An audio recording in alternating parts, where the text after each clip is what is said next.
दिल्ली नगर निगम चुनाव के लिए आज वोटिंग का काम शांतिपूर्ण तरीके से पूरा हो गया। वोटिंग के दौरान जमकर आरोप प्रत्यारोप का दौर चला। कहीं ईवीएम खराब होने की शिकायत मिली तो कहीं लोगों को नाम ही वोटिंग लिस्ट से गायब मिला। कई मतदाताओं को तो अपना बूथ ही नहीं मिल पाया।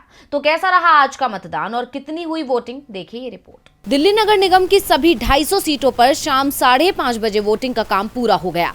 वोटिंग के दौरान कहीं से कोई अप्रिय घटना की सूचना नहीं मिली है। शाम 5:30 बजे तक 55% वोटिंग हुई है और अंतिम आंकड़े इससे ज्यादा भी हो सकते हैं, क्योंकि कई बूथों पर मतदाताओं की लाइनें निर्धारित समय के बाद भी लगी हुई थी। वोटिंग के साथ ही 1349 उम्मीदवारों की किस्मत ईवीएम में बंद हो गई है। निगम चुनाव में आधी सीटें महिलाओं के लिए आरक्षित रखी गई हैं, जिस कारण से चुनाव मैदान में महिलाओं की संख्या अधिक रही।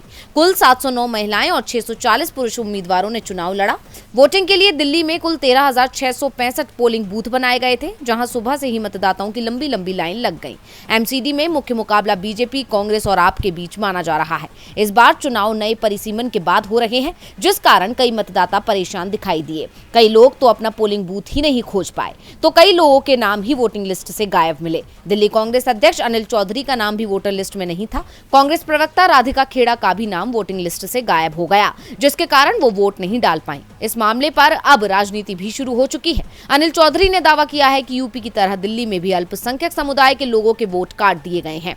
दूसरी तरफ बीजेपी सांसद मनोज तिवारी ने दावा किया कि हर वार्ड से 400 से 450 लोगों के नाम काटे गए हैं। ऐसे कई लोगों ने उनसे संपर्क किया है जिनका नाम वोटिंग लिस्ट से गायब कर दिया गया है। बीजेपी ने इसे लेकर चुनाव आयोग का भी दरवाजा खटखटाया है। वोटिंग होने के बाद आप और बीजेपी की ओर से अपनी अपनी जीत के दावे किए गए हैं। कांग्रेस ने दावा किया है कि परिणाम चौंकाने वाले होंगे और एमसीडी में उसे बहुमत मिलेगा। आपके राघव चड्ढा ने 200 से ज्यादा सीट का दावा किया है, जबकि बीजेपी की ओर से भी इसी तरह के दावे किए जा रहे हैं। वोटिंग के बाद अब सभी की निगाहें 7 दिसंबर को होने वाली काउंटिंग पर हैं। सुबह 8 बजे से काउंटिंग शुरू होगी और शाम तक सभी परिणाम सामने आ जाएंगे।